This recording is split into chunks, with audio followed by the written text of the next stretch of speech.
Bildiğiniz gibi Ağrı'nın müəllimlə görüşdü. Biz de onun yaradıcılığı barədə söhbət edəcəyik.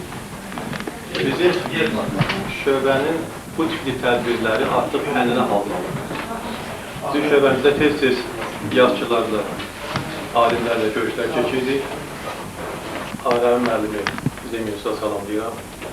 Hoş gəlmişsən deyirəm. Və bütün qonaqları da salamlayıram. Və istərdim ki, belə əlaqələrimiz möhkəm olsun, bizim tədbirlərimizə çox yanlışlıq gəlsiniz. Ona görə ki, yenə də deyirəm, bizim şöbə bu tipli tədbirləri müntəzəm şəkildə keçirir.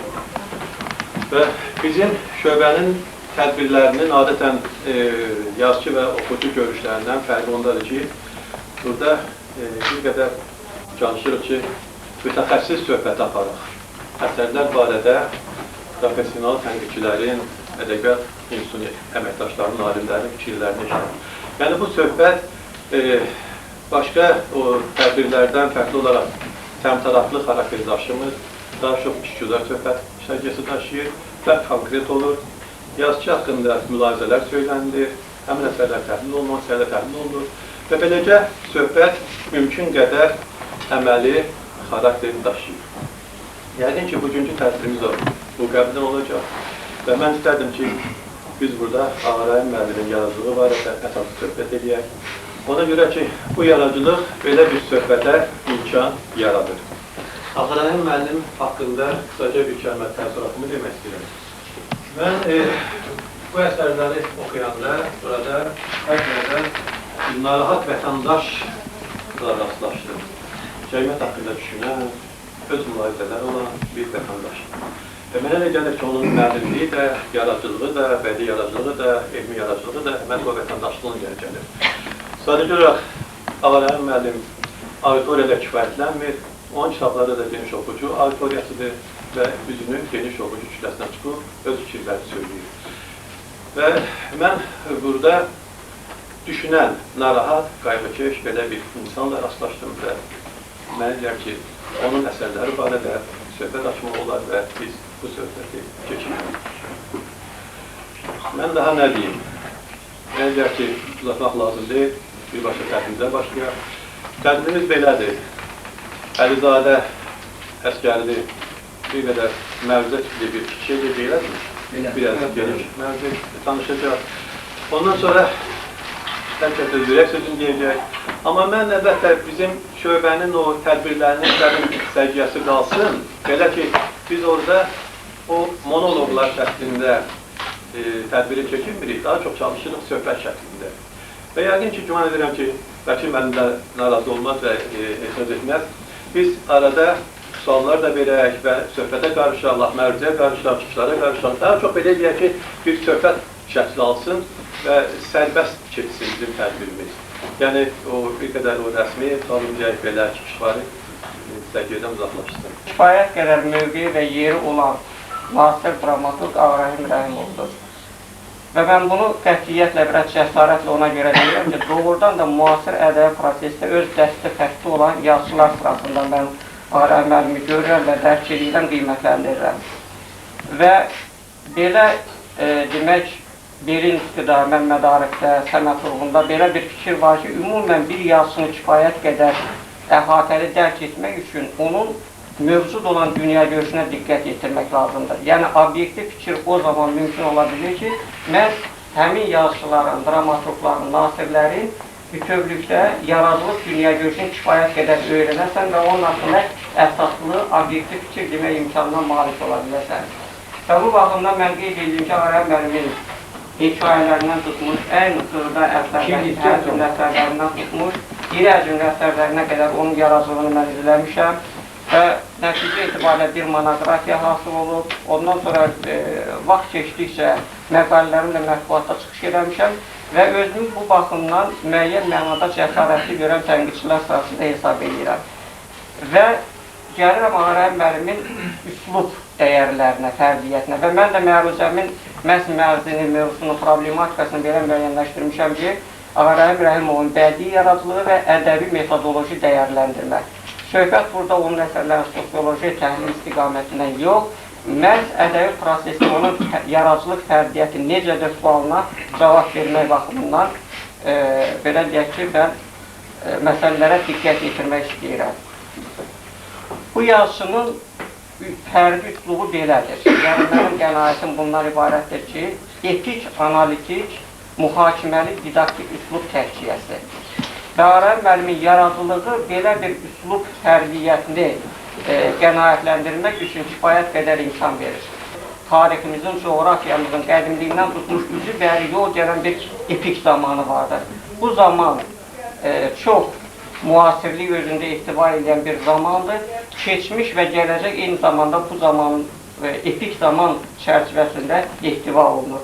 Bu deyən sözdür ki, yazıcı kifayət qədər öz cəmiyyətinin sosial hadisələrinə, ictimai-siyasi hadisələrinə, təzadlı, ümumiyyətlə zigzaqlı olan hadisələrinə kifayət qədər diqqət yetirir və çalışır ki, onların hamısı bədii zaman çərçivəsində öz əsərlərində yaşansın. Bu, Ağarəhim müəllimin epik olan sənətinin bir fərdiyyəti. Ağarəhim müəllim təkcə təsvirçi deyildir, yəni hadisələri təkcə tutub saxlasın bu baxımdan yox, eyni zamanda zamanın axarında, hadisələrin axarında o çalışır ki, analitik bir yazıçı fərdiyyəti ilə duyulsun, görülsün. Bu analitik məzmun, məhz nədən ibarətdir? Ağarəhim müəllim dünya görüşü etibarilə doğrudan da kifayət qədər bu əsas verir ki, o sosiologdur, psixologdur, pedagogdur, filosofdur, moralistdir və s. Yəni, dünya görüşü etibarilə rəngarəngliyi, əlvanlığı özündə ihtiva edə bilən yazışı məhz zamana münasibətində də bu keyfiyyətləri bədii əsərlərinə gətirir. Və bu baxımdan onun epik hadisələr silsiləsində biz onun dünya görüşünün öz fərdiyyətini duya bilirik, görə bilirik və dəyərləndirə bilirik. Ağarəhim müəllimin yaradıcılığı üçün didaktik psixologizm deyilən çox güclü bir fərdiyyət vardır.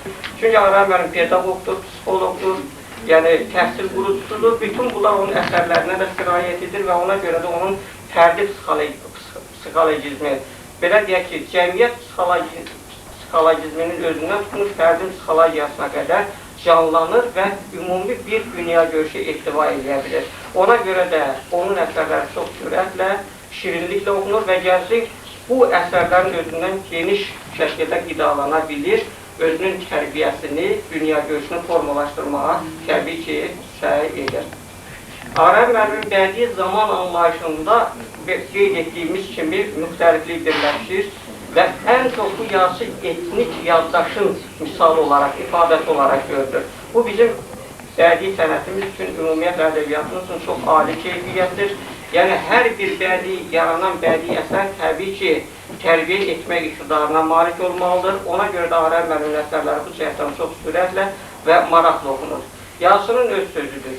o mənəviyyatın məkanını qəlbini götürür, qəlbi götürür, ümumən götürür, əxlaqın məkanını idrak götürür və doğrudan da belədir. Ağarəhim müəllim nə qədər düşünürsə, bir o qədər düşüncələrini öz mənəviyyat axarından keçirib oxucuya təqdim edir, öz ağlının süzgəcindən keçirib oxucuya təqdim edir. Yəni, burada vətən əxlaqı, ümumən millət əxlaqı geniş anlamda qavranılır, dəyərləndirilir, qiymətləndirilir və belə deyək ki, bu yazısı patriarxal düşüncə tərzinin müəyyən mənada ehtiva edicisidir, qoruyucusudur. Və bu baxımdan mən onun əsərlərini təqdir edirəm. Yəni, etnik yaddaş qeydiyyat Ağarəhim müəllimin yaradıcılığında çox güclü oxucuya sirayət edir və çalışırıq ki, biz tariximizin gələnəyindən üzvəri yol götürə bilək və gələcəyimiz üçün ən ali keyfiyyətləri özümüzdə tərbiyə edək və cəmiyyətə, millətimizə ötürə bilək. Bu baxımdan qeyd edək ki, Ağarəhim müəllim həqiqi mənada sözün divanını qura bilən yazısıdır,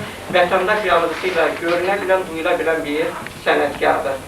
Və elə onun əsərlərinin fərdiyyətdə məhsul cəhətdən, vətəndaş amalı ilə, vətəndaş qayəsi ilə görülən yazısı istəyir ki, hər bir vətən övladına bu cəhətdən sirayət etsin, onları vətənimizin, cəmiyyətimizin, millətimizin gələcək vətəndaş övladları kimi tərbiyyətinə təbii ki, öz bədii gücü, vüsəti sayəsində təsir göstərə bilsin, xidmətlər edə bilsin.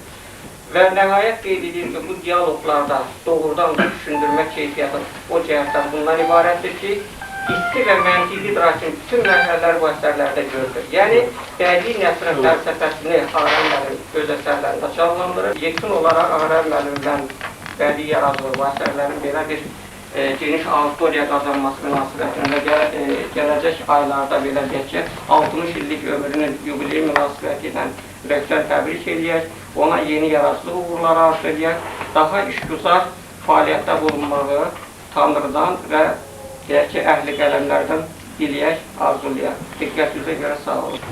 Kölgələr kitabının ilk oxucularından biriyəm və ümumiyyətlə bütövlükdə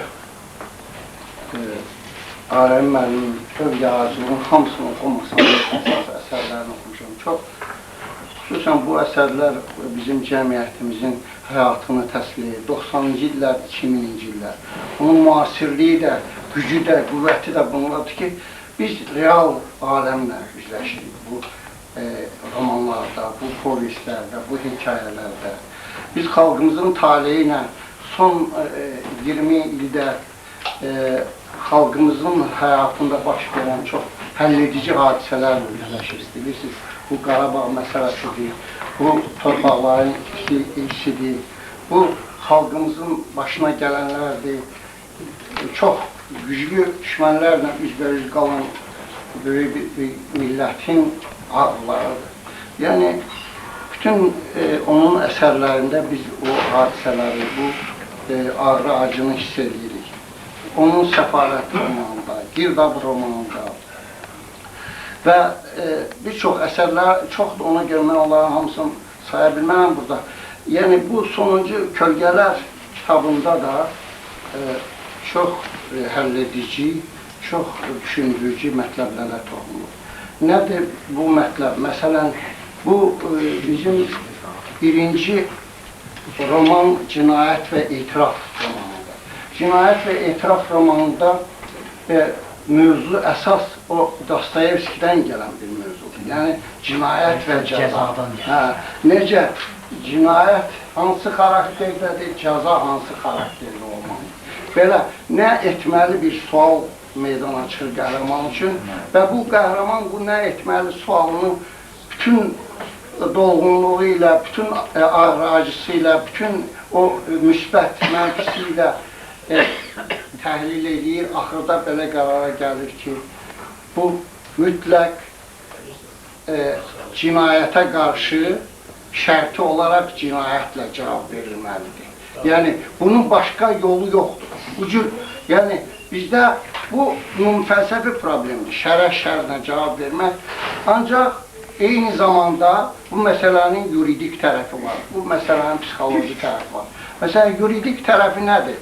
Yuridik tərəfi bizdə bir, hüquq elmimizdə bir günahsızlıq və ya təqsirsizlik prezumpsiyası deyilən bir anlayış var.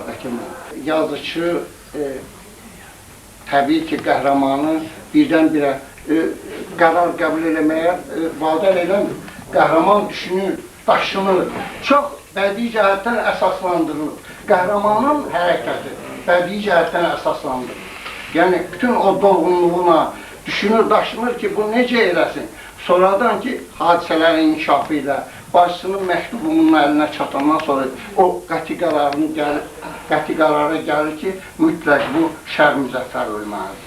Və təkcə Şər Müzəffər yox, bu şəri iştirakçılar, bu şəri yaradanlar, cəmiyyət üçün təhlükəli insanlar ölməlidir. Ona görə qəhrəman belə bir kəskin addım atır və bu kəskinliyə əsaslandırılır, bədii məntiqlə əsaslandırılır.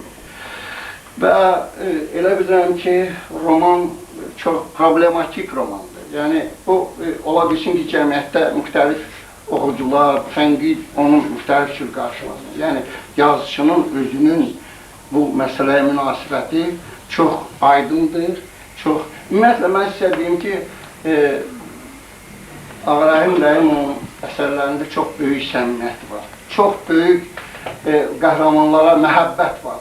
Halbuki biz bilirik ki, hər yazıcı qəhrəmanlarına böyük məhəbbət bəslənir. Bəzən də çox həddən artıq biraz belə şəbədə ilə yanaşır, bəzən satirik yanaşır.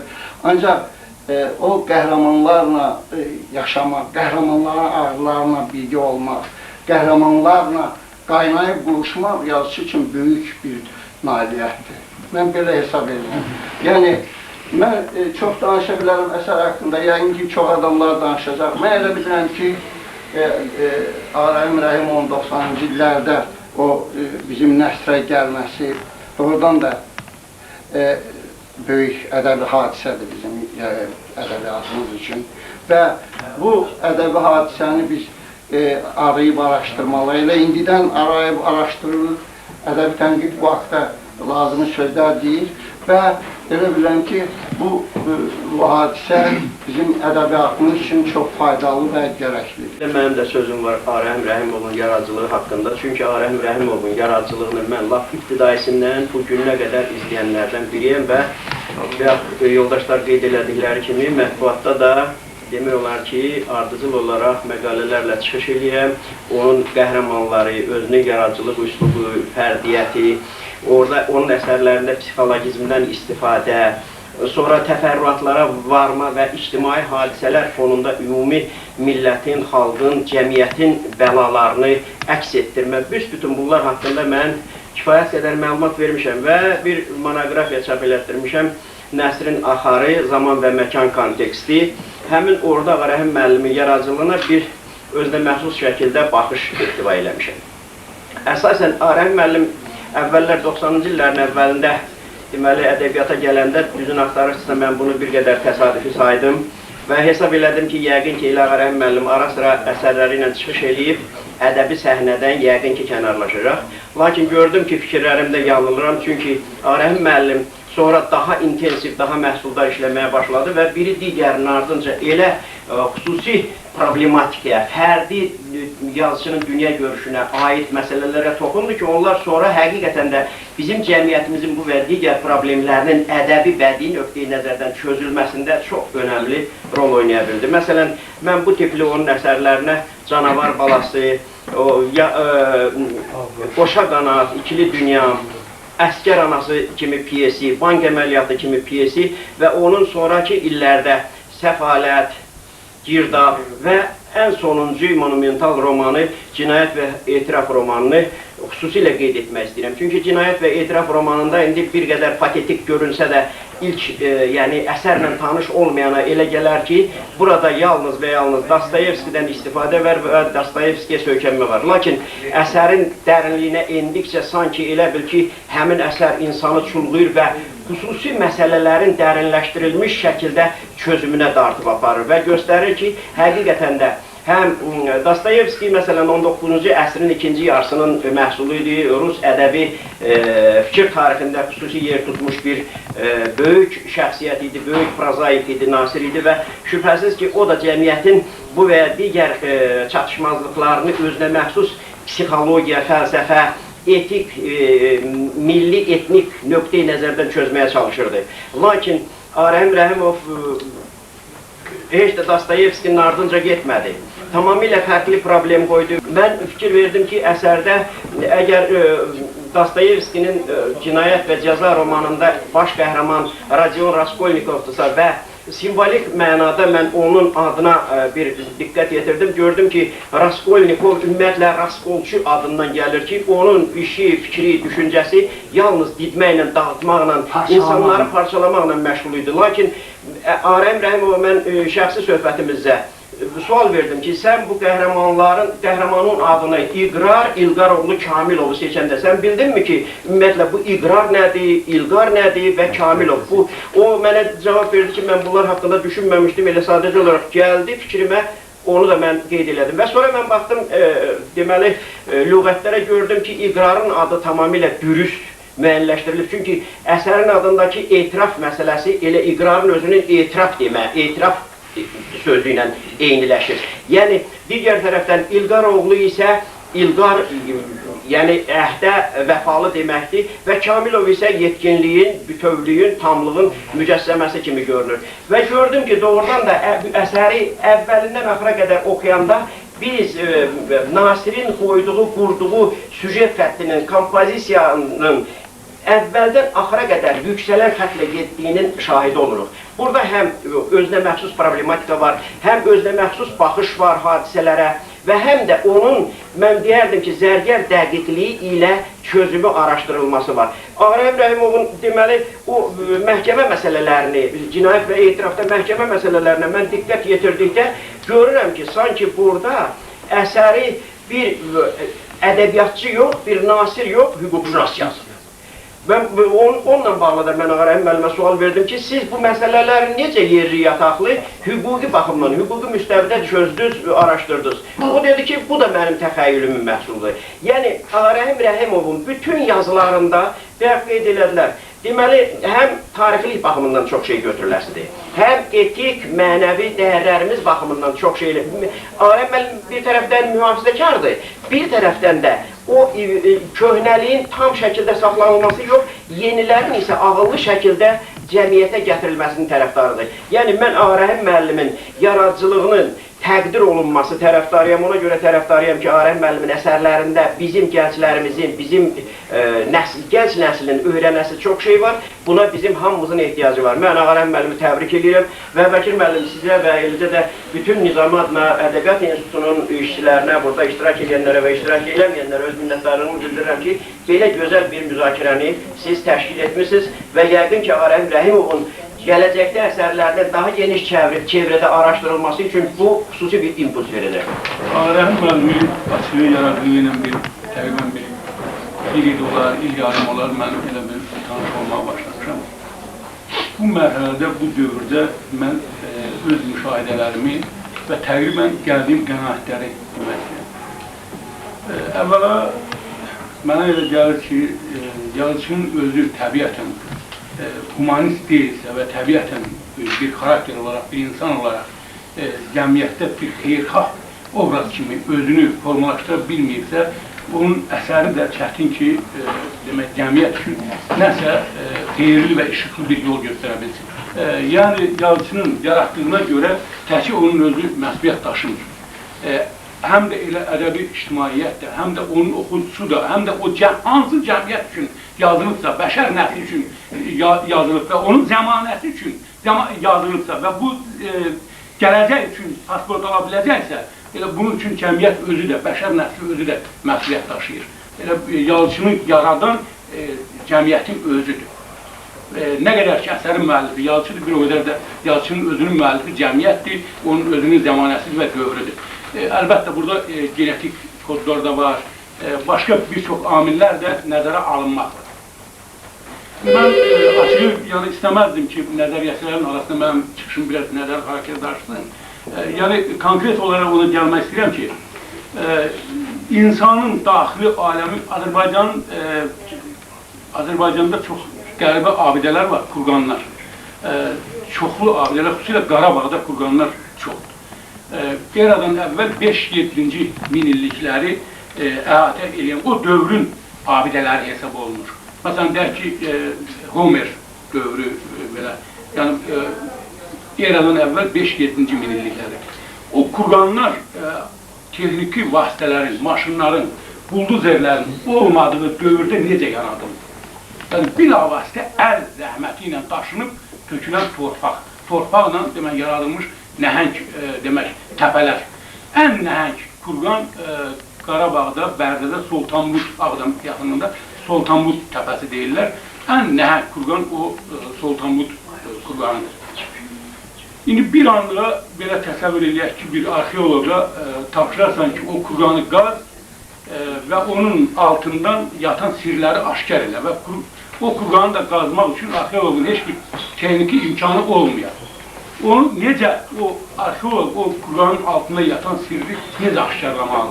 Mənim zənnimcə yazıcı insan mənəviyyatına doğru yerişdə, insan mənəviyyatına doğru nüfuz eləməkdə elə o texniki imkandan məhrum olan arxeologdur ki, o kurqanın altını axtarır ki, onun sirri nədir, aşkara çıxara bilsin. Mən zənnimcə Arəhim Rəhimovun romanlarında, povestlərində, hekayələrində, piyeslərində çox uğurlu, məsələn, televiziya əlində tapmış tamaşaları var və o tamaşalar, bütün bunların hamısında o insanın mənəvi dünyasına nüfuz eləmək gücü görürəm. Bax, bu güc yox yerdən yarana bilməz. Bu çox böyük mənəvi sərvətləri özündə ehtiva eləmiş, insanın daxili aləmini öyrənmiş bir yazıcının gücü ilə, zəhməti ilə, həm də istedadı ilə ortalığa çıxarıla bilər. Xüsusilə nəsr özü çox böyük əzab və zəhmət tələb edir. Bu təkcə istedad sayəsində nəsrdə zənnimcə uğur qazanmaq olmaz və bu uğurunda birinci şərti odur ki, yazıcı çox böyük zəhmət çəkməlidir. İstedadını reallaşdırmaq üçün, ortalığa çıxarmaq üçün böyük zəhmət çəkməyə bacarmalıdır. Kölgələr əsərində, Kölgələr kitabında toplanmış ayrı-ayrı əsərlərin cinayət və etiraf, cinayətin psixoloji kökləri, etirafın fəlsəfi mahiyyəti, bu romanda necə aşkara çıxarılıb, bu əlbəttə Azərbaycanın görkəmli alimlərin yanında bu barədə mənim geniş danışmama lüzum yoxdur. Amma məsələn, mən bir məsələyə münasibət bildirmək istəyirəm ki, əsərin sonluğu nə dərəcədə realdır? Məsələn, məhkəmə qərar verir və iqrarı azadlığa bırakırlar. Kaş mən arzu edirəm ki, belə bir məhkəmə Azərbaycanda oluydu. Hər biriniz əsəri oxuyanların hər birisi bu barədə məsələn, müstəntiq obrazdır. Bizdə bir çox hallarda faciələrin, fəlakətlərin kökü hardan başlayır?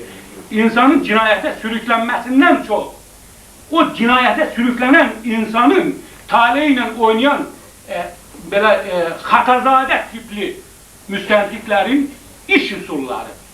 Əslində qalsa, məsələn, deyək ki, çox günahkar olan, şəxsiyyəti cinayətə sürüklənmiş olan, zorla cinayətə sürüklənmiş olan, zərər çəkən tərəfin əslində müdafiəçisi rolunda çıxış edir müstəntiq. Müstəntiq müdafiəçisi, vəkili rolunda çıxış elədiyi üçün şər müzəffər azadlıqda qala bilər və o şər adını da öz üstündə çox belə necə deyirlər, qürurla daşır, sanki bu bir rütbədir, bir paqondur bunun üçün. Mən etirafın mahiyyəti də belə çox qəribədir, maraqlı fəlsəfi mahiyyət. İnsan nə vaxt etiraf edə bilər? Biri o birisinin ayağını tapdamanı tez üzr istəyəm deyir, keçib gedir. Bəlkə də bununla barışmaq olar. Amma insan elə belə sadəcə etiraf edə bilməz. İnsanın etiraf eləməsi üçün onun daxili mənəvi dünyasında çoxlu çarpışmalar və o çarpışmalarda, mübarizələrdən sonra qalib gələn tərəfin etirafı artıq qanuna uyğun həddə qəbul oluna bilər. Yəni, mənim zənnimcə cinayət və etiraf romanı əslində o romançılıq ənəllərin və məlum mövzuda yazılmış ənəllərin ən yaxşı davamıdır və oxunaqlı bir əsərdir, uzun müddət oxuna bilən, müzakirə oluna bilən, xüsusilə gənclərin diqqətini daha çox çəkəcək bir əsərdir. Arəm müəllimliyi, bayaq dediyim kimi humanizmi onun əsərlərində görülür. Hekayələrində Mircəlalın yumoru, Mircəlalın rəhmətin, məsələn, o cəmiyyətlə münasibətlər, o insan tipləri, insan fərqli insan xüsusiyyətləri, bax bu bağlılığı da, bu əlaqəni də mən onun hekayələrində gördüm. Ağarəhim müəllimin yaradıcılığı ona görə həm də xüsusilə diqqətə layiqdir ki, maraqlı fikir yükü daşıyan kitab bağışlayın, kitabın adı. Çox qəribədir, maraqlıdır, fikir yükü daşıyan bir addır. Amma çox elə bəri başdan sonra unuda bilərəm. Onu deyim ki, çox istəyərdim ki, Ağarəhim müəllimin balaca maraqlı esseləri olur, hekayəvari esseləri. Öyle o balaca bir essiyede, o kitapta getmiş olaydı. O essenin de adı elə olaydı Kölgələr və əsərin də, kitabın da adı orada müəyyən mənada əsaslandırılmış olaydı. O demək deyil ki, kitabın adı əsaslandırılmıyor. Kitab əsərdə bəli çoxlu qorxulu kölgələr var və o qorxulu kölgələr özü kifayət qədər yəni kitabın adını doğrulda bilir. Kölgə obrazı iki tərəflidir.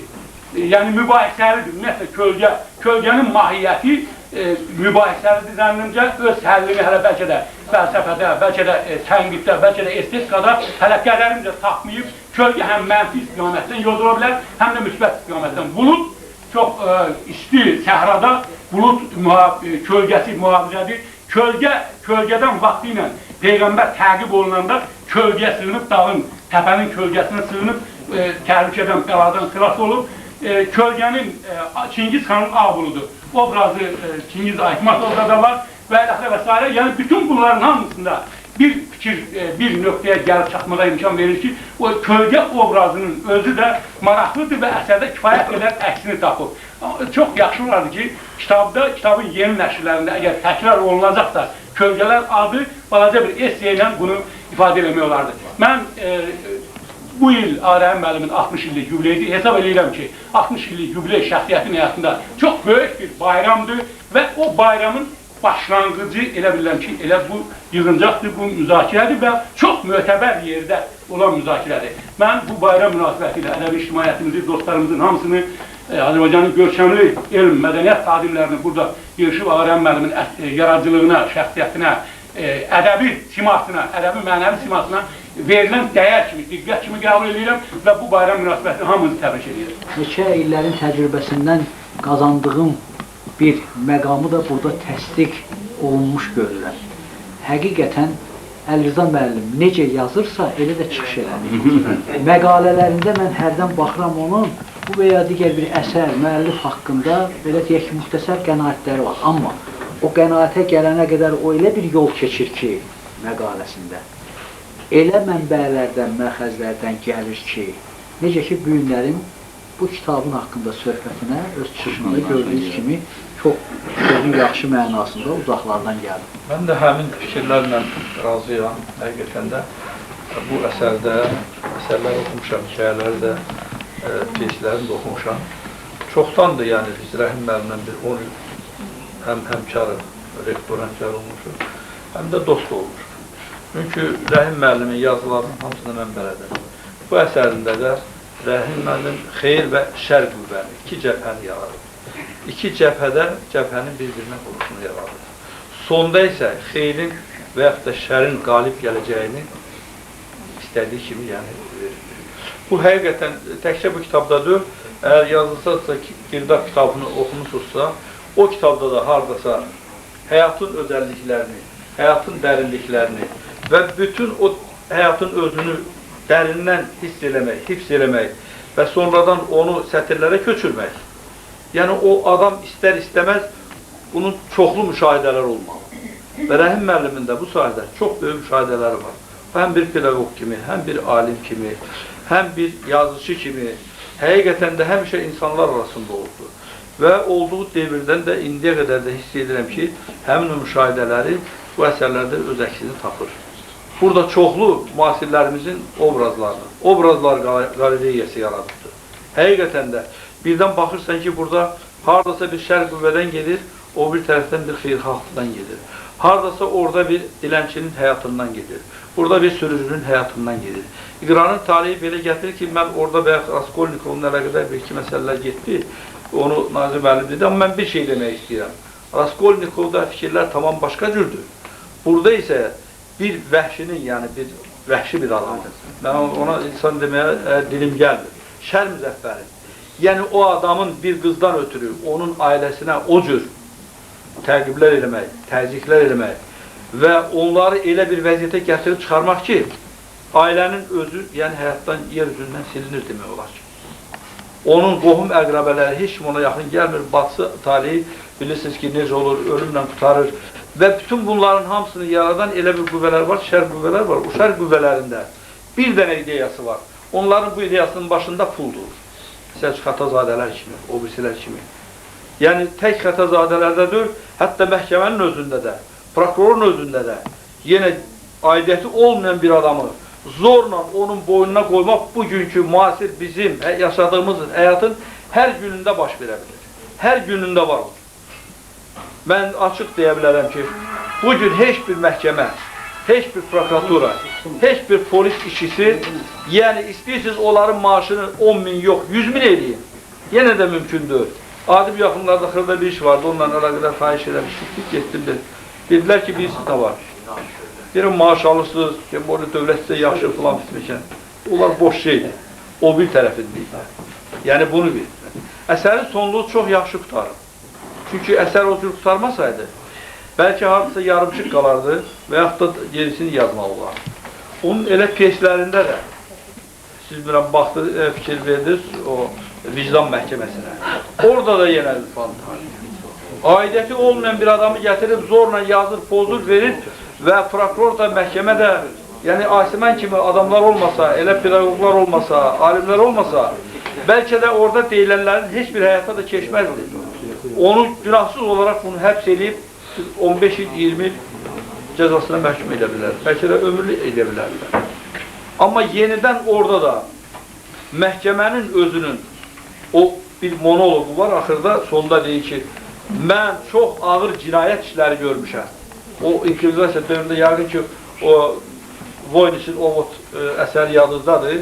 Oğlunla axıra qədər gəlir, axırda baxır, görür ki, Allaha inamını da itirir, dizlərini yerə qoyur, deyir ki, için indi mənim qanımı. Qanımı da için. Nə istəyirsiniz belə? İndi burada da həmçinin. Bu hakimin gəlib o səviyyə çıxmağı axırda ki, etiraf edir ki, mən çox vicdansız olmuşam, vicdanımı itirmişəm və indiyə qədər də bu məsələlərin əzab əziyyətini çəkirəm. İki evladım xəstədir, biri də belədir. Səməd Durğunda deyir, vicdan dedikləri bir həqiqətdir, məzarı, beşiyi, əbədiyyətdir. O bir tərəfdən də deyir ki, neylər dediyiniz quru bir vicdan, qılıçlar toqquşub çarpışan zaman, yəqin ki, yadınızdadır. Amma burada nə qılıç toqquşur, nə çarpışır, bu kişi sadəcə olaraq sözlə, yəni o təkliflərlə, fikirlərlə, ideyalarla, istər-istəməz o məsələni çox belə asanlıqla həll edir. Mən çox danışmaq istəyənlər çoxdur, ona görə də bəkilməliyim. Beləsə beləm ki, onun təkcə bu kitabı yox, elə əvvəlki kitablarında da. Yəni, məsələlərin qoyuluşu, müasir bu dünyamızın, həyatımızın formalaşmasına bir daha kömək edir.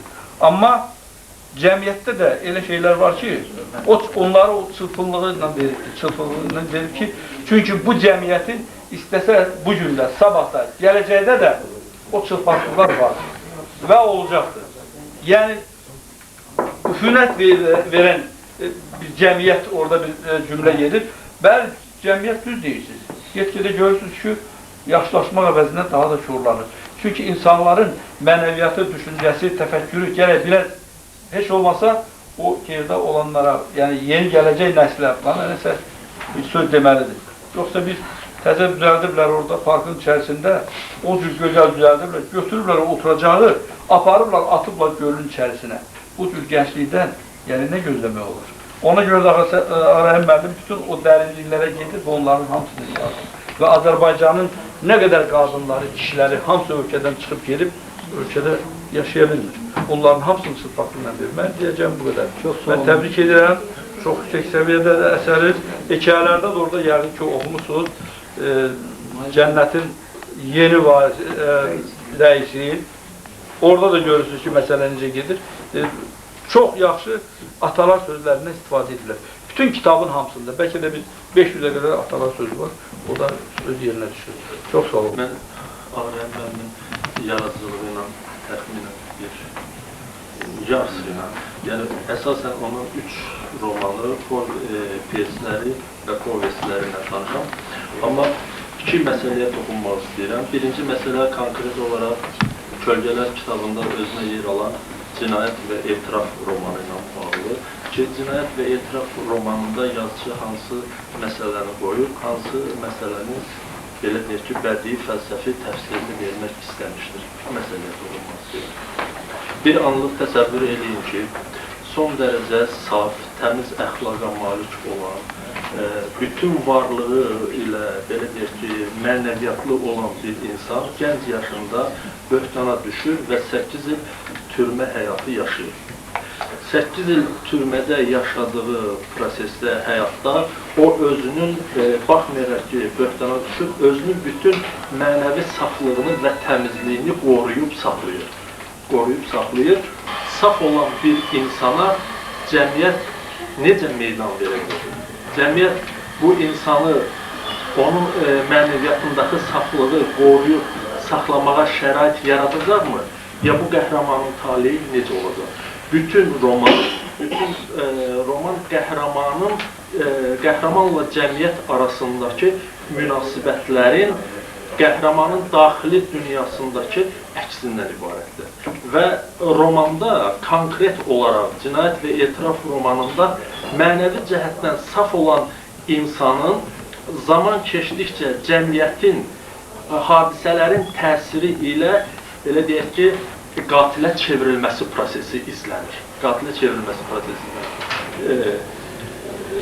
İqrar əxlaqca saf olduğu üçün və cəmiyyət ona təzyiqlərini günü-gündən artırdığı halda o hər dəfə özünü saxlamağa çalışır və özünü cinayət eləməkdən yayınırır. Çünki bu onun təbiəti deyil. Amma cəmiyyətin əxlaqı elədir ki, ictimai, siyasi, sosial, mənəvi əxlaqı elədir ki, təbiətən saf olan insana cəmiyyət meydan aça bilmir. Və iqrar özündən asılı olmayaraq, bütün varlığı ilə mənəviyyatını, saflığını saxlamaq istədiyi halda qatilə çevrilir və müəllifi də bu düşündürür ki, nə üçün mənəviyyatca saf olan bir insan zaman keçdikcə öz təbiətindən çıxarılır və qatilə çevrilir. Ağaray müəllimin Cinayət və Etiraf romanının mahiyyəti ilə bağlı mənim deyəcəyim bu qədər. İkinci bir məsələyə də toxunmaq istəyirəm. Ümumiyyətlə, bir yazıcı olaraq Ağarəhim Rəhimovun nəsr üslubu ilə bağlı məsələ. Mənim fikrimcə, Ağarəhim Rəhimovun nəsr üslubu bilavasitə maarifçi, realist ənənədən gəlir.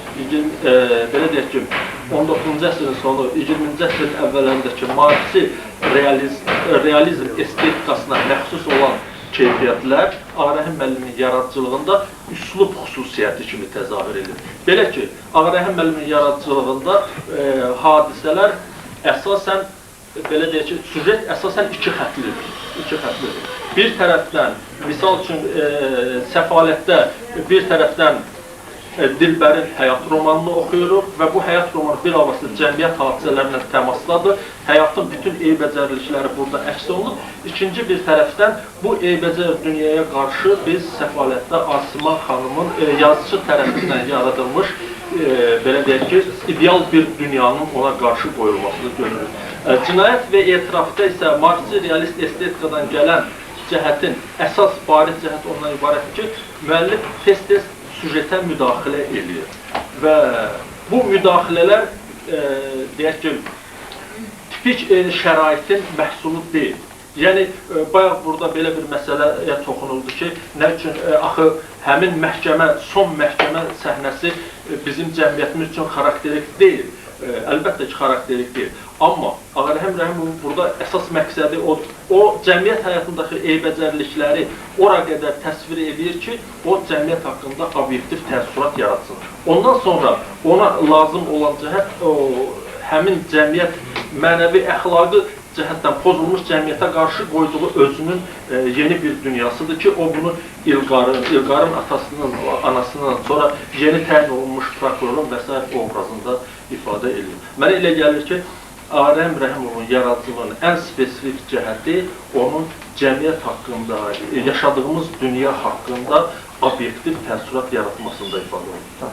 Aydın Dadaşovla mənim aramda vasitəçiyə ehtiyac yoxdur. Ürəyi istəyirsə, barmağını belə eləyən ona söz verir. Deyir danışmayacaq. O başqa bir şey. Buyurun. Kim? Mərziyə də. Oxuduğum əsərlərindən gəldiyim qənaət belədir. Mən bir qədər punklar şəklində istəyirəm, danışım ki, qısa olsun. Mən bilirəm ki, Elçin müəllim həmişə müxtəsər danışır.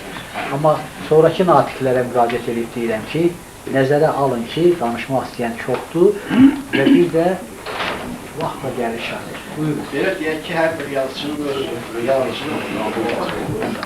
bir qismi daha çox tarixi mövzulara meyil edir. Bir qismi deyək, ailə məişət mövzusuna, bir qismi eşq məhəbbət mövzusuna və s.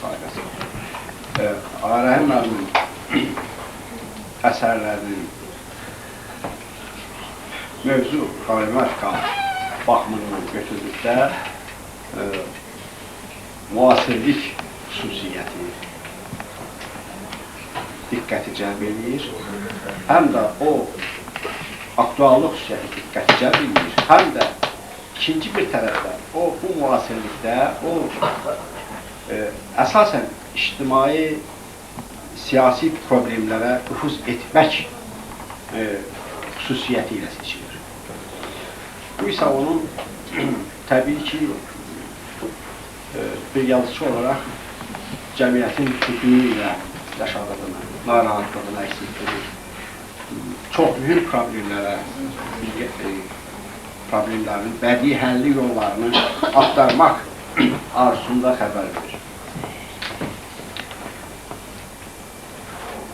Ona görə də əsərlərin, son dövrdə yazdığı əsərlərin ümumiyyətlə əksəriyyəti çox ciddi, günümüz üçün, cəmiyyət üçün çox ciddi problem olan Qarabağ mövzusuna həsr olunur. Cəmiyyətin idarə edilməsi məsələlərinə, qanunun aliliyi məsələlərinə, ümumiyyətlə cəmiyyətdə sosial, mənəvi, mühit və s. İkinci bir tərəfdən, Ağarəhim müəllimin yaradıcılığı üçün belə bir səciyyəvi xüsusiyyət mən deyərdim ki, elmilik, həyatilik, bədiilik bir-birinə qovuşur. Bu nə deməkdir? Ağarəhim gerçəkliyə istinad edir. Əsərlərində macəra axtarmır, əllaməlik etmir. Olan həqiqətləri qələmə alır. Tipik hadisələri qələmə alır, tipik xarakterləri ədəbiyyata gətirir və tipik obrazlar yaratmağa çalışır. Və bu yolla o həyatın özünə, həyatdakı problemə, həyatın dərdlərinə həm də bir öz yazıcı mövqeyindən çıxış edərək nüfuz edir, münasibət göstərir. Bu haradasa burada bir bədii publisistika xüsusiyyəti kimi də qeyd etmək. Elmilik deyilsə mən nəyə nəzərdə tuturam, onun intellektual səviyyəsi, dünya görüşü imkan verir ki, toxunduğu problemin mahiyyətini açsın. Prosesin haradan başlayıb hara getməsi haqqında, problemin yaranma səbəbi və bunun nəticəsi haqqında yetərincə ətraflı şəkildə ona münasibət göstərsin, məlumat versin. Və bütün bunlar təbii ki, bədii forma və vasitələrlə həyata keçirir. Üçüncü bir səciyyəvi cəhət kimi mən Ağarəhim müəllimin yaradıcılığında bir klassizmdən gəlmə bir xüsusiyyət də görürəm. Yəni o indi yaradılan əsərlərin bir çoxunda belədir ki, hadisədən, əhvalatdan nəticə çıxartmaq oxucunun ixtiyarına buraxılır. Ağarəhim mənim də o klassizmdən gəlmə bir xüsusiyyət ona görə deyirəm ki, o özü bilavasitə oxucuya köməkli olmağa çalışır. Bax, burada qeyd olunan o mühakiməli, didaktik üslub falan, bax, bu xüsusiyyətlərlə əlaqəlidir. Ağarəhim mənim məhsullar yazıcıdır və sanki hiss olunur ki, öz yazdığı əsərləri ilə oxucuya təsir göstərməyi bacarır. Bədii əsər əgər bir nəfəsə oxuna bilirsə, oxucuya təsir göstərirsə, onun qəlbini diqqətə gətirirsə, onu düşündürürsə, səfərbər etməyi bacarırsa, təbii ki, bu yazıçının uğuru. Mən yazıçıya növbəti yaradıcılıq uğurlar arzulayıram. Ağarəhim müəllim ədəbiyyata nisbətən gec gəlmiş yazıçılardandır. Yəni 90-cı illərin əvvəllərində Canavar balası və bu sıradan əsərlərlə gələndə Qırmızı qan artıq 40-ı adlamış bir ziyalı idi, pedaqoq idi. Onu hamımız bu sahələrin mütəxəssisi kimi yaxşı tanıyırdı. Amma yazıcı kimi o ilk startını həmin əsərlərlə başladı və zaman içərisində biz daha başqa əsərləri gördük və bu əsərlərin içərisində bir neçəsinin adını mən xüsusi çəkmək istəyirəm. Səfalət romanı, Girdab romanı və bu cinayət və etiraf romanı. Belə baxanda bunlar ayrı-ayrı əsərlərdir. Mən bunun üçünü də çox diqqətlə oxumuşam. Amma bu romanların, yəni Səfalətin də, Girdabın da, cinayət və etirafın da içərisində bir daxili əlaqə var. Adlarından da görürsünüz. Adlarının özü də bir mənəviyyat eroziyası hadisəsindən xəbər verilmiş kimi bir sərlövhə ilə çıxış edir və alt qatda biri-birindən üzvü şəkildə əlaqələnir. Bəlkə də bunlara silsilə romanlar da demək olar. Yazıcı özü onu daha çox bilir ki, bu romanlarda nəyi izləyir və o baxımdan orada o silsiləlilik nədən ibarətdir. Mən bunu bir folklorçu kimi belə fəhmlə hiss eləməyə başladım. Onu deyim ki, hər üç romanda, yəni Səfalətdə o dilənçilik və dilənçiliyin piramida şəkilli quruluşunun cəmiyyətin mənəvi həyatına və ümumiyyətlə sosial həyatına nüfuz edib böyük bir fəlakət hadisinə çevrilməsi və dilənçiliyin, küçə dilənçiliyindən çıxıb daha başqa şəkillər alması, yəni ən uca tam ki nazir mərtəbəsində, polis rəisi mərtəbəsində və s. statuslarda olan adamların bu prosesin daxilində olmasını qoyması, o yəni yazıçının kifayət qədər belə deyək ki, güclü müşahidələrini və xeyli dərəcədə sərt cəsarətli mövqe sahibi olmağından xəbər verir. Girdab romanında da təqribən buna bənzər bir vəziyyətdir. Orada da bir günahsız tələbə gedir zindana düşür. Yəni, cəmiyyət elə bir vəziyyət var ki, tələbə özü də bilmədən bir də özünü zindanda görür, yəni həbsxanada görür. Bu üçüncü romanda da, yəni cinayət və etiraf romanında da burada da mənzərə digər romanlardakı mənzərələr bənzərdir, yəni mahiyyət etibarindən, amma tamam başqa bir problemin qoyuluşu var. Burada şübhəsiz ki, yenə də mənəviyyatın eroziyası və cəmiyyətdə getdikcə mürəkkəbləşən sosial problemlərin gətirdiyi fəlakətlər və onların miqyasca genişlənməsi və s. məsələlər qoyulur. Əlbəttə, bizim yazıçımız pedaqoq nasirdir, yəni o pedaqoji aləmindən gəlib və bugün də gözəl bir müəllim kimi, pedaqogika sahəsində dəyərli bir alim kimi, kitablar müəllifi kimi tanıyırıq. Bu, neynəsən də qaça bilməz. Onun yazılarında o özünü göstərməlidir və təbii şəkildə də göstərir. Bu baxımdan, yəni bu gördüyümüz ən müxtəlif məsələlərin həllində o bayaq məruzəçinin qeyd etdiyi kimi didaktik də, məqamların olması, psixoloji didaktik nüansların görünməsi də tamamilə təbiidir. Mən bir folklorçu kimi də bəzi şeylər demək istəyirəm. Bax, məsələn, bu romanda sonluğu görürsünüz və hadisələr gəlir. Hadisənin, yəni bu törədicisi olan adam, digər romanlarda da onu görmüşdüm, ona görə deyirəm. Burada bir növ tarixi etnik yaddaşdan çıxış edən adamlardır bunlar. Bu cinayətkara qarşı o hərəkəti eləyir, məsələn, gedib polisə şikayət etmək, hüquq davası açmaq və s. yolunu deyil. Bir eposda gördüyümüz, bir nağılda gördüyümüz sistem, yəni cinayətkarı özünün cəzalandırması və bunun bir hüquqi məcəllə ilə nə ilə bitib-bitməyəcəyinə əhəmiyyət vermədən bunu icra etməsi, burada şübhəsiz ki, yenə də deyirəm, bu tarixi etnik yaddaşdan çıxış etmək ki, cinayətkarın cəzasını məhz özünün verməsi, heç bir şeyi gözləmədən. Burada alt qatda başqa şeylər də var. Məsələn, yazıcı bu qərardadır ki, cəmiyyət o cəzanı vermədiyi üçün personaj bu addımı atmaq üçün səfərbər olunur və s. Belə şeylər görünür orada romanı oxuduqca. Yəni, başqa nüanslar üzrə də mən bu, belə deyək ki, etnoqrafik həyatdan, folklor yaddaşından gələn məsələlər görürəm. Bayat elindəndir bizim yazıçımız. Ucarın Bayat kəndindəndir. Yəni, bu Bayat tayfası da bilirsiniz ki, saza, sözə, Dədə Qorqud ruhuna bağlı bir tayfadır və o səbəbdən mən Ağarəhim müəllimin əsərlərində həmişə folklor və etnografiya mədəniyyətini inikas elətdirən çox şeylər görürəm.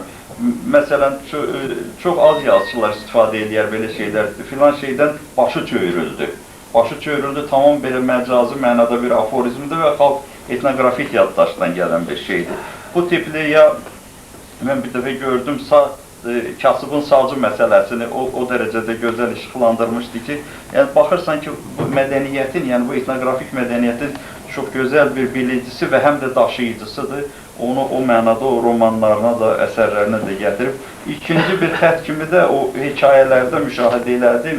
Bayaq burada deyirlər ki, Mirzə Cəlil və Mirzə Cəlal müəllimin Sabit Rəhmanın hekayələrini xatırladan o yumoristik yanaşma var. Amma məncə daha çox xalq gülüşündən, xalq gülüş mədəniyyətindəki o məsəkəçilikdən və eyhamla, belə deyək ki, yumoristik eyhamla, bəzən elə satirik eyhamla danışmaq qabiliyyətlərindən gəlir. Belə şeylər olduqca çoxdur və məncə buradakı təhlillər də hamısını bir çox məsələləri ortaya gətirdi. Mən də sizlər kimi yazıçımıza, hörmətli yazıçımıza uğur arzulayıram. Ədəbiyyata gec də gəlsə, amma öz yükünlə gəlir və kifayət qədər yaxşı yüklə gəlir. Təbrik edirəm. Əslində, iki səbəbdən birinci, ona görə ki, çox sözdə çox yalan, çox pulda çox haram olur. Və ikinci də, demokratiyanın mənə belə gəlir ki, yəni bir tələbi də var ki, o da yazılı mətindir. Mən Ağarəhim müəllimin əsərlərini təhlil eləmişəm. Ağarəhim müəllim həm senariçi kimi, dramaturg kimi, yazıcı kimi mənə tanışdı. Amma Ağarəhim müəllim bir də bizim kollektivə ona görə doğmadı ki, bizim dəyərli alimlərimizin bir çoxu onun universitetində çalışırlar. Ağarəhim müəllimin çox dəyərli bir universiteti var. Tələbələrinin səviyyəsi, iş prinsipi çox yüksəkdir. Və hətta orada bir neçə dəfə elmi seminarlarda olmuşuq. Seminar bitəndən bir həftə keçməmiş artıq materiallar yazılı həllini tapıb. Və fikrimi Çəmənzəmlinin bir cümləsi ilə bitirmək istəyirəm. Çəmənzəmli yazır ki, basılan kitablar kəsilən pullardan dəyərlidir. Bilənlər bilir, əməkdaşlarımız əla bilir, qonaqlarımız da eşitsin ki, vaxtaşırı bu institutun adı çəkilən şöbəsi, o biri şöbələrini də bəzi əməkdaşlarını buraya cəlb eləməklə ədəbi proses 3.falanca il, yəni 1970-ci illərdən üzü bəri bizim bu institutda rəhmətlik Məmməd Arif Dadaşzadənin vaxtından bəri həmişə bəzi illər sizə məlum olan səbəblərə görə səhv nəzər olunsa da, qalan illərin hamısının ədəbi yekunları bizdə müzakirə olunubdur və onlardan mümkün qədər bir şey qalıbdır. Yəni, onların nəticələri kitabçalar halında çap olunur. Bu ənənəni biz də bu son 5 ildə davam elətdiririk. Allahın köməyi ilə bu işlər görülür. Onların əhəmiyyəti çox böyükdür. İndi ona bizim bu cür müzakirələrimiz də əlavə olunanda gələcəkdə yazılacaq ədəbiyyat tarixlərimiz üçün ümumiyyətlə müasir ədəbi prosesə münasibətimizi bildirmək baxımından bunların çox böyük əhəmiyyəti var. Kölgələr mənim qənaətimə görə başdan ayağa əxlaqi mənəvi problemlər kitabıdır. Müəllif Ağarəhim Rəhimov bütün şuurlu ömrünü bu problemlərin əməli və nəzəri tərəfləri ilə məşğul olmağa həsr edir. Azərbaycan dili, onun tədrisinin metodikası, fənləri, etika məsələləri, fəlsəfənin etika tərəfləri, bilavasitə onun məşğul olduğu sahələr. Filoloji elmlər doktorudur, professordur. Bir sıra elmi monografiyaların müəllifidir. Onun 10 romanı və povesti, bir o qədər piyesi, çoxlu hekayələri var. Kölgələrdə bir roman, bir povest, 3 hekayə, 3 piyes, 12 hekayə dərc olmaq. Müəllifin mövzu və qəhrəmanlar aləmi yazıcı manerası barədə bu dediklərin tam təsəvvür yaradır. Ağarəhim müəllim hər şeydən əvvəl oxucu ilə həsbihal etməyə çox mötəbər bir ahəng tapa bilir. Yəni, kitab var ki, onu açırsan, 2 abzas oxuyursan, görürsən ki, kitab səndən danışmır. Sən onu oxuyursan, elə bir ki, o kitab sənin mənəvi aləmə bir daxil olmaq, belə deyək, qabiliyyəti olmadı o kitablar. Burada, bu əsərlərdə 1-2 səhifə oxuyursan, imkanın dairəsində onu yerə qoya bilmirsən. Bəzi adamlar deyir ki, mən bir romanı bir nəfəsə oxudum, Allah atı yalan. Bir nəfəsə roman oxumaq olmur. Amma kitablar arasındakı oturmuşsan, özün də filoloqsan, kitabsız keçinə bilmirsən, o kitabı bitirməmiş, o biri kitaba keçə bilmirsən. Bax, bu həqiqət. Bu mənada Kölgələr kitabı məndə bu cür təəssürat oyatdı. Cinayət və etiraf. Məndə də belə bir fikir var ki, bu Dostoyevskinin isə bu tamamilə təbii bir şeydir. Əgər cinayət və cəzanı Ağarəhim müəllim oxumamış olsaydı, sizi inandırıram ki, o bəlkə də iş yazışı olmazdı. Yəni, Dostoyevskinin romanlarını oxumadan, Çexovun tutaq ki, xırda həcmdə əsərlərini oxumadan, onun pyesləri ilə yaxşı tanış olmadan, bizim böyük klassik irsimizlə, xüsusilə də öz ruhu, mahiyyəti etibarilə bizim yazışıya çox yaxın olan 20-ci əsr Cəlil Məmmədquluzadə irsini, Akverdiyev irsini bilmədən bu əsərləri yazmaq mümkün olmazdı. Yəni, bütün bu dediklərimlə bu kişinin sazının sarı simi, daha doğrusu tarının sarı simi köklənibdir bizim mənəviyyatımıza. Amma Dostoyevskini oxuyub da sadəcə olaraq yazışı olmaq olmaz. İçəridən gələn, mahiyyətdən gələn, Allah vergisindən gələn elə bir məqamlar var ki, bunlarsız əsl yazıcı əlinə qələm almaz. Gəlirəm konkret cinayət və cəzaya. Heç cürə Ağarəhim müəllim öz əsərinin adını belə deyək, cinayət sözünü yazıbsa, vallah billah, bu saat onun romanına ən çox yaraşan ikinci söz elə cəzadır. Cinayət və cəza. Çünki burada verilən təhlillərdən də gördünüz, mən də oxuyanda bu qənaətə gəldim ki, Allaha çox şükür ki, belə namərd, belə nadürüst, belə xətəkar, xəmiri şərlə yoğrulmuş, şər müzəffər axırda cəzasına çatdı. Yəni, bu romanın, belə deyək, bu romanın məntiqi adı cinayət və cəzadır. Amma müəllif yaza bilməzdi onu cinayət və cəza adı ilə. Çünki o saat biz deyərdik, oxucular deyərdik ki, nə oldu bu, Dostoyevskinin kitabının adıdır da bu. Amma mahiyyət tələb eləyirdi. Onda o etiraf adını qoyur. Bəli, etiraf da var orada. Amma mənim qənaətimə görə işin mahiyyətində cinayət və cəza durur. Bu, əsərin orijinallığına qətiyyən mane olmur. Mən də axıra qədər sizin çoxunuz kimi bu əsəri məmnuniyyətlə oxudum.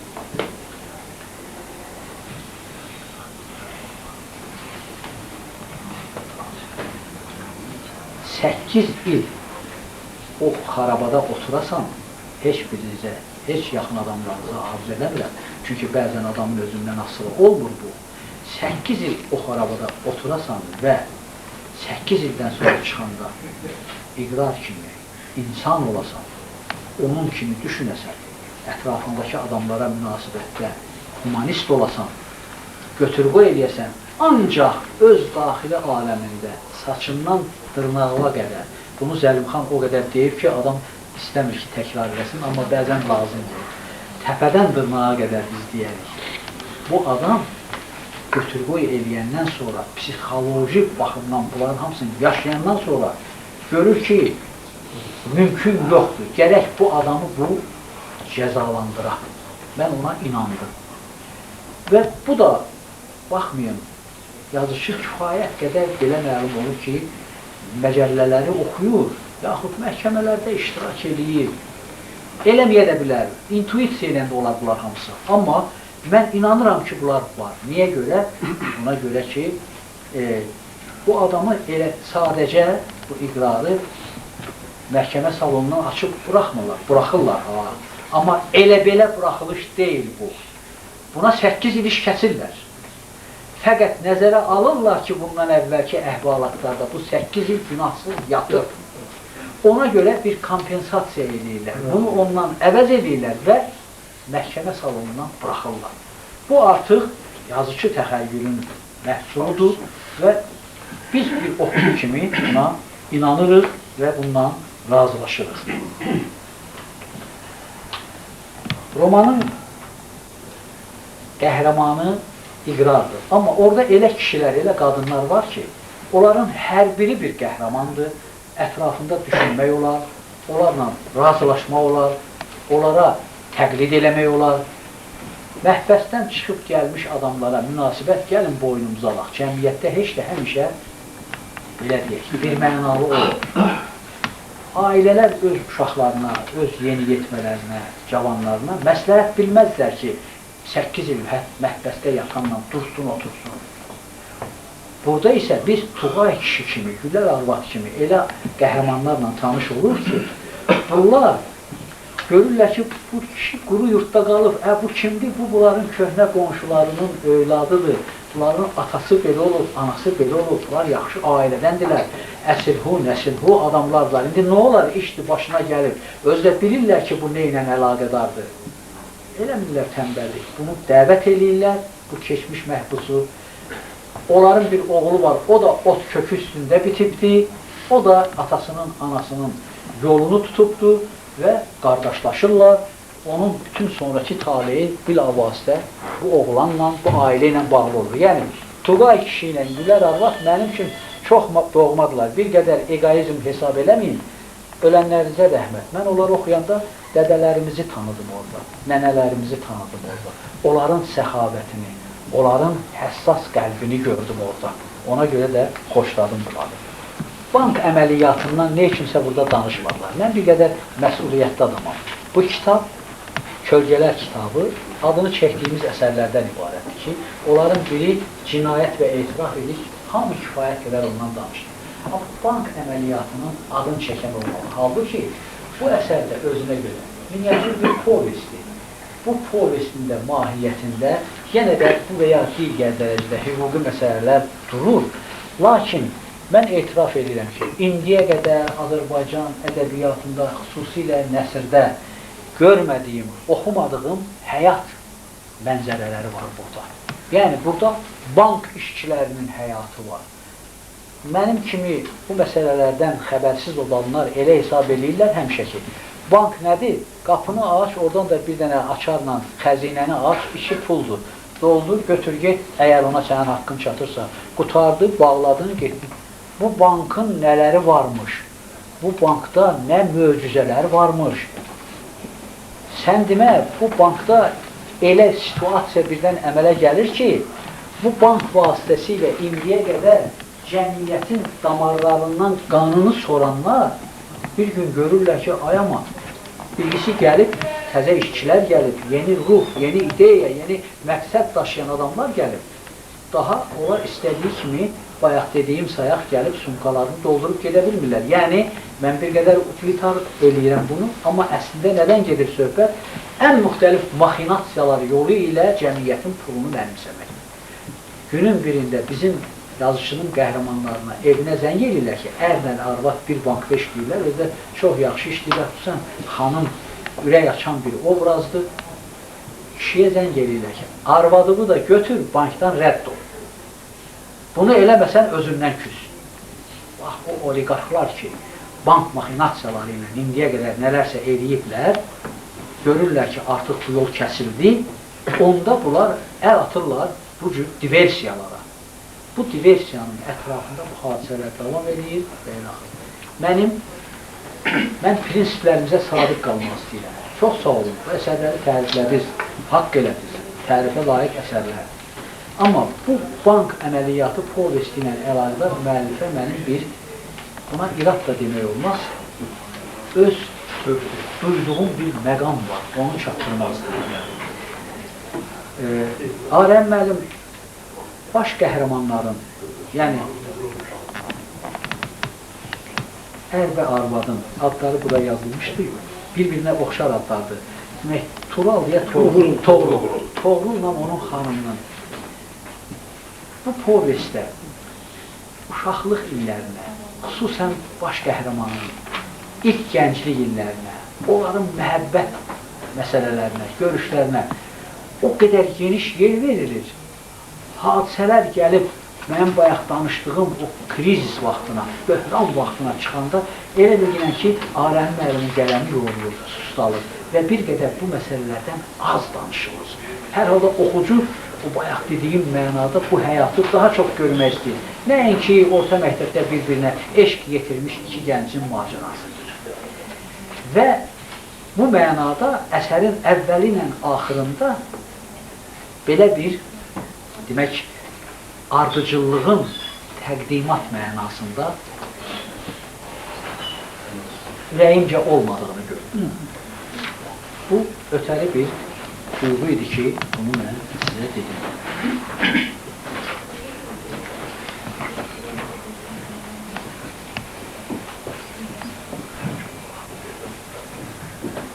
Əslində, bank əməliyyatı povestinin materialı onun qoyduğu problem əsl roman problemidir.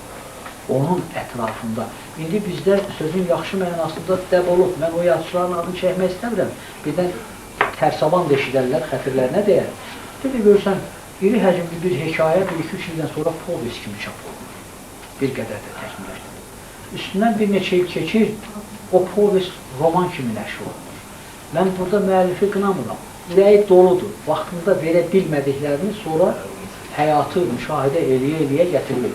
Hətta sözün yaxşı mənasında belə bir evolyusiyanı mən Anarın 5 mərtəbəli evin 6-cı mərtəbə və s. bu romanının evolyusiyası. Ürəyimon pərvanəsi. Bəli, bəli. Belə şeylər olur. Yəni burada qeyri-adi bir şey yoxdur. Beləliklə də, əgər Arəhim müəllim bizim bu müzakirələrdən sonra götür-qoy eləyəndə bu qənaətimizi, bu mülahizəmizi qəbul eləsə, biz bir oxucu kimi bundan ancaq şad olarıq. Piyesləri geniş təhlil eləməyə imkan yoxdur. Canavar balasının mən vaxtı ilə onun senarisi əsasında hazırlanmış filmini görmüşdüm. Sizə səmimi etiraf edirəm ki, xatırımdan çıxmışdı. Piyesi oxudum, gördüm ki, bu motivlər mənə tanışdır. Mən bunları hardasa görmüşəm. Məlum oldu ki, bu həmən bu kişinin bayaq Aydın müəllimin adını çəkdiyi senarilərindən birinin əsasında hazırlanmış film imiş ki, mən onu yalnız Azərbaycan kinoteatrında görmüşüm. Çox yaxşı da o vaxt qəbul edildi. Hətta mən çıxış da eləmişdim onda. İndi bu çox məni yaxşı təmin elədi. Canavar balası. Mən şovinist deyiləm, amma mənə çox yaxşı təsir bağışladı ki, adı Azərbaycanlı adı olduğuna baxmayaraq, Nofəl. O da ərəb adıdır, Reylaxı öz yerində, amma indi bizim dədə-baba adlarımızdan. Familiyası, Reylaxı, atası, anası görürük, necə gözəl insanlardır. Sən demə, bu meşədə atılmış bir erməni uşağı imiş. Orada diyalog var, o da çox gözəl gedir ki, canavar balası imiş, sən demə bu. Bizim tərbiyəmiz buna heç bir təsir göstərməyib. Mənə bu yaxşı təsir bağışladı. Xüsusən indiki halda biz görürük ki, o canavar balaları böyüyüb, daha vəhşi, dinozavr kimi necə bizim qanımıza susuyublar və nə qədər bizi bu saat bəlalara düçar eləyiblər. Hekayələrdən geniş söhbət açmağa imkan yoxdur, amma bu hekayələrdə yoldaşların bir mülahizəsi ilə mən razıyam ki, Bəhlul müəllim, o da bundan ibarətdir ki, bu hekayələrdə doğrudan bizim 20-ci əsr Azərbaycan hekayəçiliyinin üslubi məqamları duyulur, özünün orijinal təhliyəsi ilə qovuşaraq. Çox təəssüf edirəm ki, o hekayənin adını unutmuşam. İndi mən deyəndə bəlkə Xatri Defi yaxşı oxuyanların yadına düşər. Demək, əvvəl Arəhim müəllimin hekayəsini deyəcək. Birisi Düdəmə Firidun, qoyun oğurluyubdur. Bunu tutublar. Malı gedənlər gəlib şikayət edirlər. Bu adam tutulub. gəlir, haqq, ədalət buradadır ki, yoxsul adamların qoyunlarını, 10 qoyunun 5-ini aparıblar. İndi müstəntiq Düdəmə Firidunu danışdırır. Deyir ki, sən bu qoyunları aparmışsan, belə eləmişsən, falan eləmişsən, amma burada müstəntiqin də mənafeyi var, nəsə istəyir. Deyir ki, cənab müstəntiq, bilirsən nə var? Gəl uzatmayaq. Bu məsələnin həlli yolunu mən sizə deyim. Onların 10 qoyunu var. Mən onun 5-ini aparmışam. Məni bu gecə burax ki, məhbəsdən. Gedim, o biri qoyunları da aparım. Sonra əlim bilir ki, qalan məlum şeydir da. Sənə nə lazımdır, alacasan məndən. Amma mən yenə gəlim bura. O adamlar ki, şikayətə gəlmişdilər, qonşularından ki, qoyunu bu Düdəmə Firidunu aparıb, səhəri gün gəlib yalvarırlar ki, biz qənət eləmişik. O Düdəmə Firidun burada məhbəsdə qala-qala, gəlib bizim o biri 5 qoyunumuzu da aparıblar. Burada yadıma Haqverdiyevin hekayəsi düşdü. O da nədən ibarət? Yalnızca deyir, Baron Arakelin, yəni bir erməninin tükanını, ipək tükanını yarıblar, aparıblar. Filankəsdən şübhələnirlər, indi onu tutublar, gətiriblər. O zamanın, inqilabdan əvvəlki zamanın müstəntiqi istintaq aparır. Deyir, filankəs, o ipəkdən, onun aparılmasından, o tükanın yarılmasından sənin xəbərin var? Deyir, yoxdur. Deyir, elə şey olmaz. Yaxşı fikirləş, sən ona aparmısan. Deyir, xəbərim yox. Belədir. Deyir, dinən, sən öl xəbərim yoxdur. Deyir, deyə bilmərəm. Fikir verək, oğul olanda nə olar? Deyir ki, deyə bilmərəm, o sən ölü deyə bilmərəm. Beləliklə də bunlar dil tapırlar və məsələlər həll olunur. Bir sən ölə, mən ölümə, bunlar da bizim, var da, bizim də həyatımızda belə məqamlar var. İndi onu Haqverdiyev o cür hekayə edib. Bu kişi də bayaq danışdığımız belə hekayə edib, yadıma salınmağı, onların təkrarlanmağı demək deyil. Ruh var. Bu ruh, bu məzah orada təkrar olunubdur. Ona görə mənə çox xoş təsir bağışladı. Əziz dostlar, sən demə, burada danışılanlardan da bildim, bir də kitablarını da baxanda tərcümə hal materialları ilə tanış oldum. Mənə əyan oldu ki, biz sizlə 2008-ci ildə yaşayırıq, bu kişi isə 1948-ci ildə anadan olur. Doğrudan onun 60 yaşı olmuş. Ona görə həm bu müzakirə üçün material verən əsərlər yazdığına görə, bizi bugün belə işgüzar bir müzakirəyə topladığına görə, öz əsərləri ilə həm də 60 yaşı tamam olmağı münasibəti ilə o ağ gülü mənə verdim oradan. Ona mən bir dəstə gül bağışlayıram və sonra da sözü Ağarəhim müəllimin özünə verəcəyim.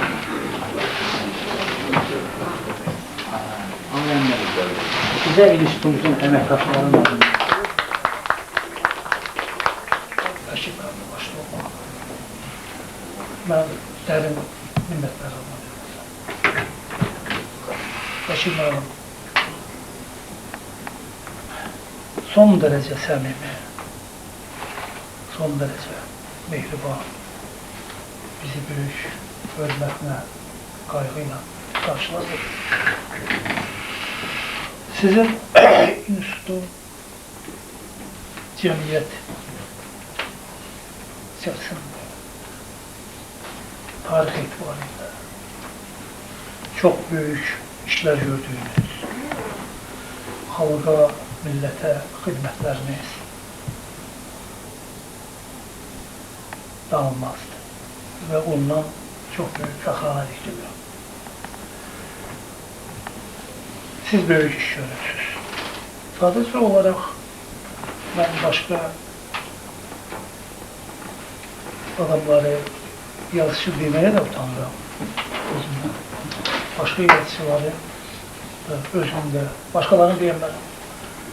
Fikrimizə gələni, ağlımız kəsəni,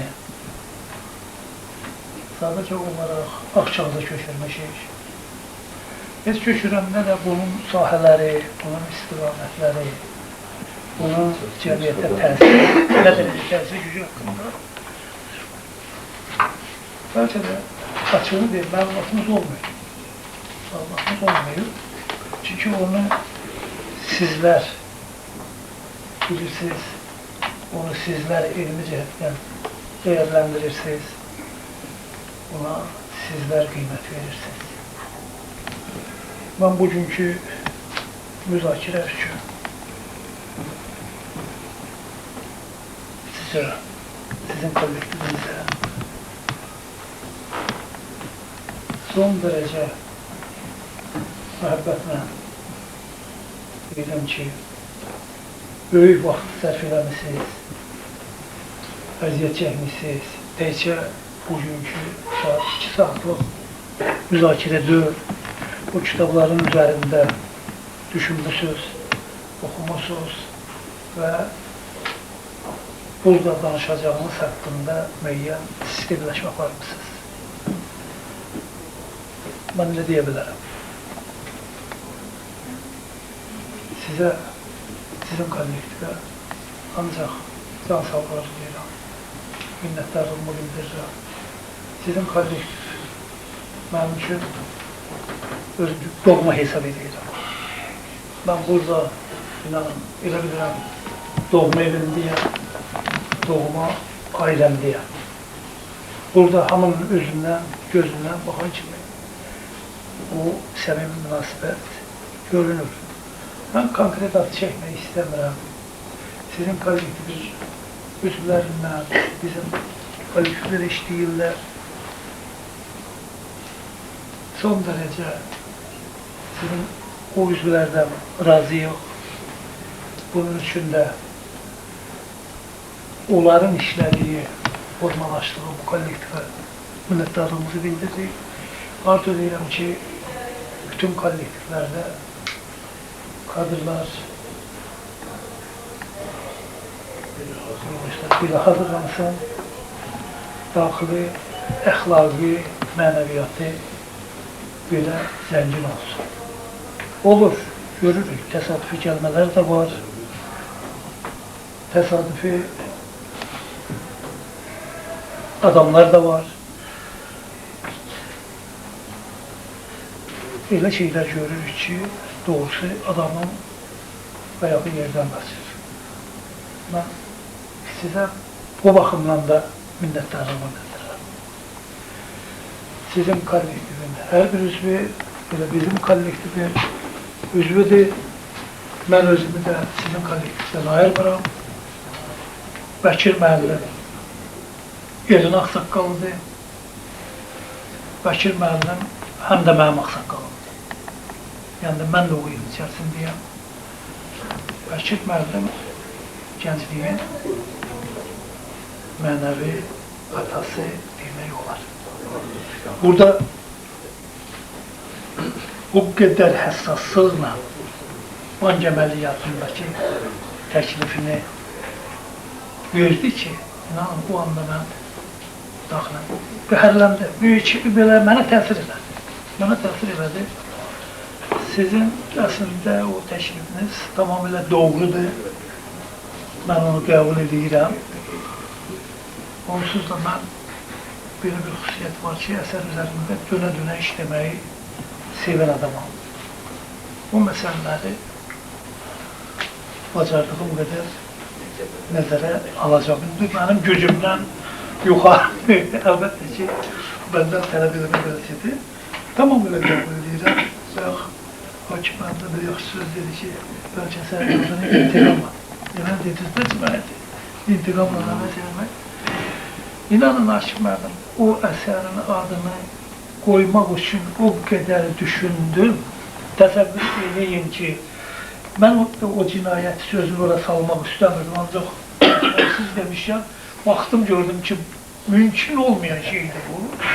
Ancaq onun adını sələ bir fikirləşdim, bəlkə etiraf qoyam. Sonra yenə gördüm ki, bir çox əsərlərin adı da var. Ona görə də mən onu cinayət və etiraf həm də bir-birinə yaxınlaşdırdım. Çünki orada etiraflar silsiləsi də var. Bütün cinayətkarlar hamısı Şər Müzdəfərdə, Əl-Məmməddə, Xətazadə də, sonra o birisi bir nəfər də var. O da və onun başqalaşıları da hamısı etiraf edə gedirlər. Buna görə də mən belə fikirləşdim ki, bu elə iki ayaq deyil, nəsə bunun üzərində durmalıdır. Belə oldu, gətirdim, mən o məsələni çox düşündüm. Əslində intiqam da biraz elə bəlkə onun da sonu cinayət, o da cinayətə yol açan yol açır. Çünki intiqam varsa, intiqam sonunda cinayət, bunun arxasında cinayət var. Nəticəsi cinayətdir. Gəldim ora, nə qədər düşündüm, başqası qoya bilmədim. Belə vəziyyət oldu, mən demirəm, mən qeyri-adi bir şey eləməmişəm. Nəsə mən özümün içindəkiləri, məni narahat edən məsələləri ora gətirmək istəmişəm. Mən bəlkə mən bir şey deyim sizə, o cinayət və etirafı tamamlamağa o obrazlar öldürülməli idi. Deməli, üzr istəyirəm, Əl-Məmməd öldü, axşam öldürdüm, sonra başladım yatmağı. Bəşir müəllim gecə gördüm, gəldilər. Qapılar açıldı, tay-patay, nədir? Bunu öldürmək lazım. Sever məni. Deməli, günüz yazı prosesində mən bunu öldürmüşəm. Yuxu gözümə getdi, doluşdular ki, əldə balta, dəhrə, yaba, açıb, bu nə olan şeydir? Yata bilmədim. Səndən üzə pistoleti var, alırsan. Aradan biraz keçdiyində növbəti qətil baş verməlidir, cinayət baş verməlidir. İnanın, cinayət baş verməlidən 1-2 gün əvvəl, çünki beyində gedir bu. 3-4 gündə sonra hər axşam doluşdular içəri. Maraqlı psixoloji məqamlar. Siz təsəvvür eləyin, yuxuda başlayıram mən həyəcan keçirməyi, o psixoloji çarpışmalar, nələr. Gördüm, yox, bu mümkün deyil. Ancaq 3-cü qalım. Bunu öldürməklə əsəri atmaq istəyirəm. O gecə yuxularının dərdindən əsər atmaq istəyirəm. Belə o yuxunu yazmaq lazımdır. İnanın, görün nə vəziyyət gəldi. Mən 3-cünü başladım yazmağa, bu da öldü. Sonra gittim, yattım, bilirdim ki, belə şeylər olacaq. Doluşdular evə, üzr istəyirəm sizdən, mən bağışlayın.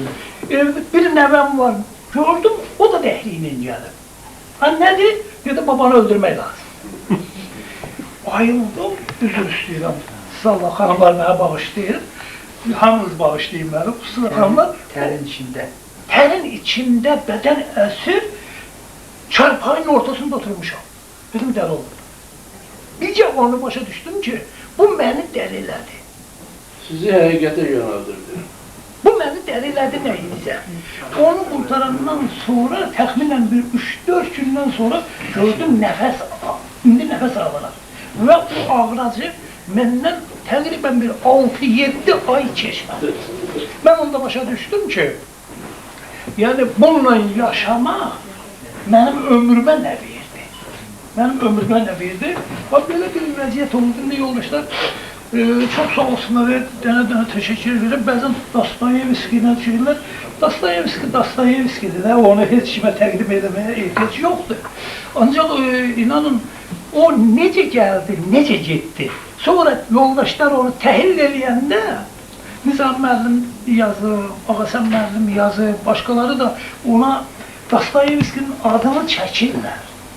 İnanın ki, Bəşir müəllim, tam məsuliyyətlə deyirəm, heç nə Dostoyevski yadıma düşürdü, nə onu xatırlayırdım.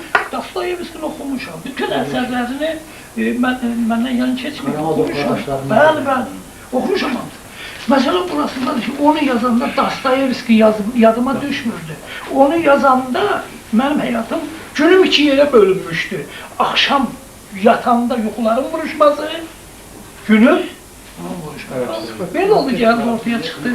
Ola bilər ki, bunun mexanizmi də hələ açılmıyor, nəsə burada psixoloji... Tarıstı gördünüz, başına gəldi, dəli oldu, dirilməyə görə. Kimi? Siz Tarıstı, İliyik Tarıstı. İndi bax, belə bir vəziyyət oldu.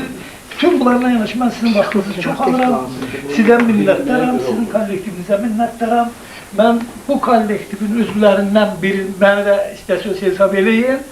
Mən məmnuniyyətlə bilirəm ki, istəyəcəksiniz.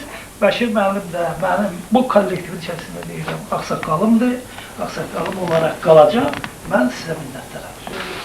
Bir məqamı unutmuşam. Rus qardaşlarımızdan bizə bir yadigar. Lütfi Pozno Çemnikadda. Beləliklə də mən Profesor Akif Hüseynova, filologiya elmləri doktoru Əlizadə Əsgərliyə 5 dəqiqədən sonra doktordur. Filologiya elmləri doktoru Nazif Qəhrəmanlıya, professorumuza, Profesor Nizami müəllim Məmmədova əl telefonunun çağırışlarına dözə bilməyib gedən Nə yaxşı, yerinizi dəyişmişsiniz. Profesor Nizami Məmmədova, Credo qəzetinin baş redaktoru Əli Rıza Xələfiyə, bizim əməkdaşımız, filologiya elmləri namizədi, doktorluq dissertasiyası üzərində işini, filologiya elmləri doktoru, təzə doktor, Novispekonni deyirlər ruslar, Təyyar Salamoğluya, filologiya elmləri doktoru olmağa 5 dəqiqə qalmış Elçin Mehrəliyevə, Profesor Məhərrəm Qasımlıya, burada danışmadısa da adı mənə çatdı, onun ki danışmaq istəyir, amma təşəbbüs görmədim. Mərziyə xanım. Neynək? Hətta bu təşəbbüsdə olduğuna görə də hamınıza təşəkkür edirəm. Aydın Dadaşov. Nəhayət, çox yüksək dərəcədə müxtəsər danışdığı üçün, səmimi danışdığı üçün Profesor Aydın Dadaşova və zəhmət çəkib burada iştirak edənlərin hamısına təşəkkürünü bildirirəm. Bu məclislərimiz bizdə gələcəkdə də olacaq. Yalan olun. Sağ olun.